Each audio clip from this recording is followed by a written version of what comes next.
What's up, YouTube? Welcome to the Credit Plug channel, where we talk about how to build credit, how to establish relationships with banks and financial institutions, and most importantly, how to get you access to high limit credit funding. So in today's video, I'm going to be sharing with you some data points on a recent business credit account that I was able to acquire.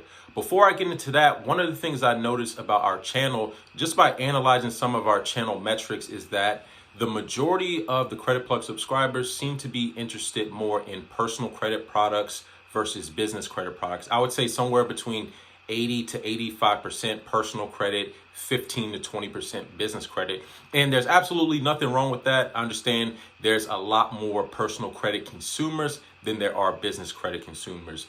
But one thing I wanted to highlight are the advantages of business credit versus personal credit. So if you're one of our subscribers who isn't interested in business credit because maybe you don't have a business, or you just want to focus on personal credit, the question I have for you is why not? Why not build business credit? Even if you don't know what you're going to go into business to do, you can just create an entity, a legal entity, and build credit under that business's entity. Now, I'm going to go into some advantages when it comes to business credit accounts versus personal credit accounts. Number one, business credit accounts have much higher limits than personal credit accounts, because businesses have a bigger capacity to spend versus an individual. So you're going to see much higher limits.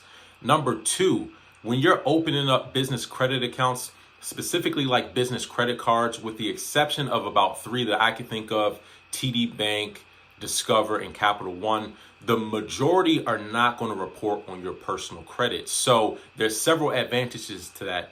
When you add new accounts that report on your personal credit, it's going to lower your average age. So a business credit card, for the most part, is not going to lower your average age because it's not even showing up on your personal credit unless you do default. But as long as it's in good standing, it's not going to affect your personal credit. And the other advantage is that you can hide utilization. So again, business credit cards for the most part don't report personal. So if you max it out or you're taking advantage of a 0% APR offer, you can use a high proportion of the limit without messing up your personal credit utilization and tanking your score. So you could really leverage business credit a little bit more effectively.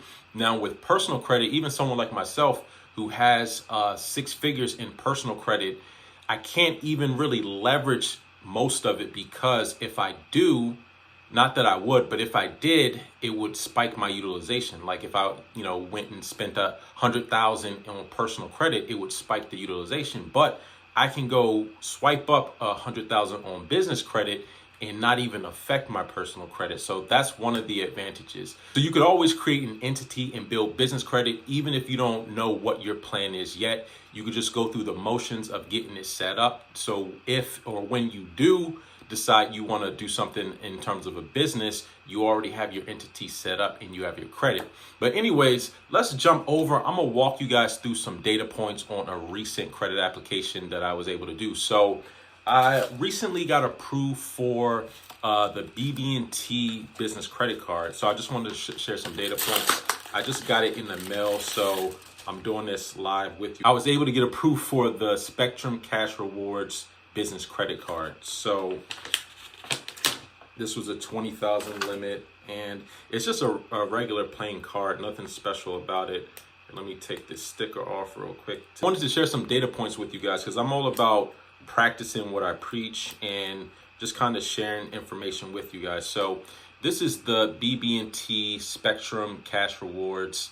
Was able to get a $20,000 limit. Now, in a video I just dropped earlier today, I talked about one of the strategies that you can leverage in order to make sure that you always get automatically approved. And it goes a much deeper than just credit score. Now, obviously, I realize that not everyone can operate with this particular strategy because there are some prerequisites. You're going to need excellent credit, you're going to need cash reserves, and you're going to need cash flow. It depends on the institution too, because if you go to, let's say, Chase, and you have 50 to 100,000 and you're trying to get these automatic approvals, that's the biggest bank in the country. So the relationship banking status is much higher. So at some of these institutions, you might need 250 or, whatever. So it's going to vary. But for the most part, if you have cash flow, credit, and you have cash reserves, then that's really the trifecta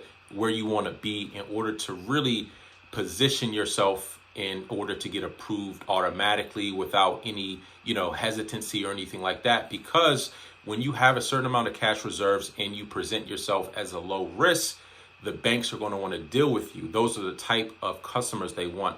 They want customers who don't need the money and aren't going to fumble their money. So even if they're not earning a lot of interest off of these low risk customers, those are the customers that are going to come back with the bag. They're not going to, for the most part, fumble the bag and cause a loss to the bank. I know it sounds kind of counterintuitive, but go for funding when you don't actually need it. A lot of mistakes I see is that people try to get funding at the last minute and they haven't set themselves up to be in the best position. But anyways, with the Bb&T Spectrum Cash Rewards, the strategy that I used with this particular institution was to establish a banking relationship and then show income going into that account, and probably had it open for a couple of months, like 6 or 7 months before I actually applied for credit. That's another thing too that I wanted to talk about, is planting the seed. Sometimes you really have to be strategic in the institutions, right? Gathering the data points beforehand. So beforehand, I already knew that they're going to pull Equifax. So I made sure I had no recent Equifax inquiries or new accounts within the 6-month period. Very low utilization, under 10%. I had cash in the bank, and I had a history of banking relationships. So what I did was I went into the branch and I was able to apply for the credit account right then and there. So again, as I mentioned, you want to position yourself to be an asset of the particular financial institution. So if you imagine going into an institution, you already have excellent credit, no derogatories, decent credit age, all of those factors I talk about. You have cash reserves in the institution. They have your banking data, so they see how much money is going into your account each month, how much is going out. So you play that to your advantage. You know you're a good borrower, because if you apply for a credit card and they deny you, the last thing the institution wants you to do is go take your 6 figures out their bank and go somewhere else. Now, not to say that can't happen depending on the bank, because if you're at a bank where they're focused on high net worth individuals, they might just say peace. But like most institutions, they don't want you to take your money out of their bank. They want to hold your money. That's what banks are.